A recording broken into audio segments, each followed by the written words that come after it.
Hello everyone, I'm Jonathan Little for PokerNews.com, and today we have another hand from this $5,000 buy-in World Series of Poker Tournament. And in this hand, a tight player from early position raises to 1,200, 4 big blinds, which is something you don't actually see all that much. And it folds around to me in the big blind with pocket sevens. So pocket sevens is a fantastic hand to see a flop with, especially if you think your opponent's range is very tight. This is a situation where some players get themselves in a lot of trouble by re-raising, because if they re-raise and get called, the opponent's range is going to be medium and big pairs, which crush me, and big cards, which have 50% equity, right? So that's bad. If I re-raise and then the opponent 4-bets, then I'm going to be against aces, kings, queens, jacks, and ace-king, which is also very bad. So in this scenario, calling is by far the right play, even though I will end up getting, quote-unquote outplayed some portion of the time when the flop comes, ace, king, queen, and I check fold, and my opponent had pocket threes, right? But more often than not, calling is going to be by far the right play, especially if you think your opponent does have a generally strong range. I mean, really, I'm never 3-betting this hand pre-flop. I'm literally calling it 100% of the time against an early position type player. Flop comes 8-5-4, which is a reasonable flop to consider leading. In general, though, the hands you want to lead are the best made hands. That's going to be 8s, 5s, 4s, 8-5 suited, 5-4 suited. If I had 8-4 suited, sure. Maybe 7-6. Usually you don't mind checking 7-6 quite as much because 7-6 has your opponent drawing very, very dead. Whereas if you have 5-4, for example, and your opponent has aces, if they get an 8 or an ace, you still lose. And I also want to lead with maybe some bad flush draws. Oh, sorry, draws. We need to talk about the draws. I want to lead with some bad flush draws, like jack, 2 of hearts if I have it. Although I don't. So actually, you know what? Scratch all that analysis. Let's go back to this. I want to show you why this is not necessarily good analysis. Do I have 8-5 suited here? Maybe not. Do I have queen 2 suited here? Definitely not. Would I have 5-4 suited? Yes. Would I have queens, 5s, 8s, 5s, and 4s? Yes. So really, the only hand I don't have here is 8-5 suited that I mentioned and 8-4 suited. So we still do have a lot of made hands here, but we don't have a whole lot of total garbage bluffs. So our bluffs are going to be hands like an overcard with a 7 and an overcard with a 6, like ace-6 suited, ace-7 suited. Those are decent ones to raise, especially if I don't have king-7 suited and king-6 suited, which I probably don't against the 4 big blind raise from a tight guy. And maybe hands like 9-7 suited. I would definitely have that, and I would definitely like to raise it. So those are some hands we'd like to raise here. And then with the draws would be really probably just like low flush draws, like 9-7 of hearts I think is perfectly fine too. Maybe I want to raise all my 9-7s, really. Or lead with all my 9-7s. But all the hands I'm outlining here are hands that don't have any showdown value. So either I want to be leading with the absolute best hands that are crushing my opponent's range, or I want to be leading with hands that have no showdown value that I don't really want to check call with, right? The reason you don't necessarily want to lead with your flush draws is because you can easily check call them or check raise with them and get a lot of money in the pot. Like if you have 9-7 of hearts, yes, if a lot of money goes in the pot, you're not loving it, but it's still fine, right? But with 9-7 offsuit, 9-7 of diamonds, you don't really want a lot of money to go into the pot, right? It's probably a little bit too weak to check call. So leading becomes a viable play. So anyway, that's the leading range. We don't have that. We have 7s. 7s are a very clear marginal made hand. With your marginal made hands, you want to be checking. So we check. Opponent now blasted. 2,400. Oh my gosh. So when an opponent blasted here, if the opponent plays well, this should be a very polarized range of the best made hands and some draws. Best made hands all beat me. Draws all have plenty of equity. But we're still getting 2-to-1 pot odds. So are we going to realize 33-ish% equity here? And we probably will. We certainly don't love it, but we have a 7, which is almost certainly good, and we also have a 6, which is definitely good, right? So we have 6 outs, and we could have the best hand, right? There's a chance our opponent has ace, king, ace, queen, ace, jack, king, queen, and decided just to bomb the flop and try to get me off of everything. But this already feels pretty bad, but I'm not going to fold. If you're folding this hand, you're folding way too much. That said, folding quote-unquote way too much is fine if your opponent's never bluffing. If your opponent never bluffs or rarely bluffs, you should be folding way too much.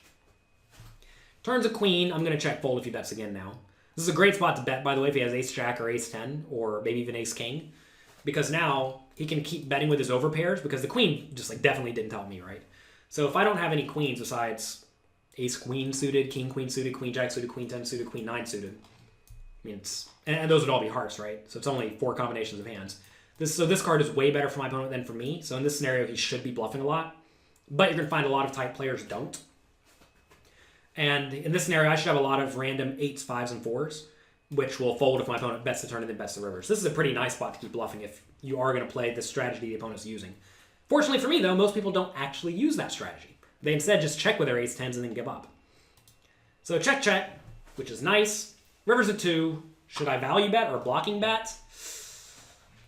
Well, so from a game theory optimal point of view, the hands you want to blocking bet with, and when I say blocking bet, I mean bet 400, right? A tiny, tiny, tiny bet, are going to be a range of, well, first off, the time you should do it is when it goes check, bet, call on the flop, check, check on the turn, and then we're out of position on the river, okay? And that's exactly what we're looking at here. The hands I want to value bet small or blocking bet are going to be hands that have about 50-ish% equity against my opponent's range to get to this point. And 7s actually is probably kind of close to that. It may actually be too good, though. So a hand to blocking bet here would be a hand like ace 5, maybe ace 4. I think those hands would be decent to do it with. Maybe 6-5. And when you bet 400 here, your opponent's going to call with hands like ace king and ace 10. And especially if they're straightforward, they're just not going to raise you, which is great, right? You don't really want to check with 6-5. I think I said 7-6 a second ago. You don't want to check with 6-5 because if you check with 6-5 and your opponent bets 7,000, it's a pretty bad spot, right? So in this situation, I think this hand's a little bit too good to lead small, but it could certainly be viable. If you are going to lead with the marginal 8 hands, you also want to lead with something like 10 or 15% of your range being nut hands. That would be hands like slow played 5s or 4s. Maybe hands like king, queen suited. That's very, very good, right?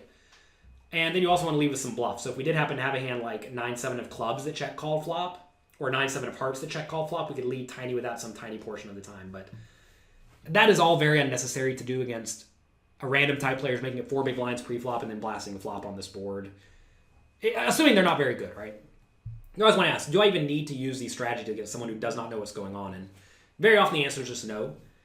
Especially if you have some sort of a live read. If you have a live read, then all of this stuff goes out the window because quite often we can just check and then make a read. And more often than not, our read's going to be right if we are a good poker player who has a significant amount of experience under our belt. And not just experience sitting at the table mindlessly, but actually paying attention, which, fortunately, I do. Sometimes it gets me in trouble, like the previous hand I made for PokerNews.com. Make sure you go and check that out, by the way.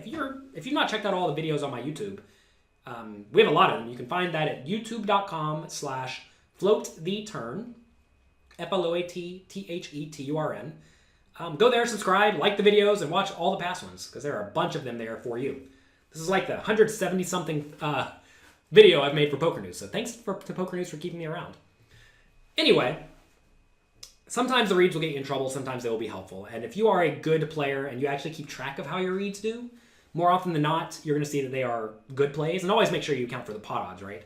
Like right here, if I call, I only need to be good 33% of the time, so if I call in these spots, and I'm right 40% of the time, well, we're just printing equity, right? But if I call here and I'm right 10% of the time, then obviously I should be folding every time, right? So you want to make sure you keep track of your stats, which I have, whenever you do make read-based plays. And if you find that your reads are generally right, then be a little bit more inclined to go off of them. A lot of people, though, keep stats like I tell them to do, and they find out their reads are actually wrong. So say they call here every time, and their opponent shows up with the nuts every time. And when I say every time, I mean over like 100 sample, right? A decent sample, not just 5 times. But a lot of people in this scenario will make this play not really knowing if they're making the right play or the wrong play. But in general, this is definitely a read-based situation. But even without a read, I think this is probably still just a call.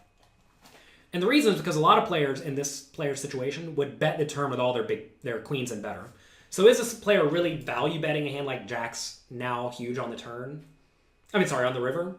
Probably not, right? The opponent's probably going to show up with ace-king, ace-jack, maybe jack-10 suited. Those would be my first guesses. You'd have to think he'd keep betting with a 7 or a 6. But, I don't know. I call a lot. Especially whenever you play higher stakes tournaments, you're going to find that even the recreational players who typically play on the tight side do get out of line and do bluff some portion of the time. And this time our opponent shows up with 6s. It's a rather interesting hand. I don't really see a reason for the opponent to bet the river. Well, I didn't fold sevens, and I don't think the opponent was value betting. So this ended up working out pretty well for me. So that's going to get it for this week. If you enjoyed this, please let the people at Poker News know. Also click like and subscribe. And I'll talk to you next week.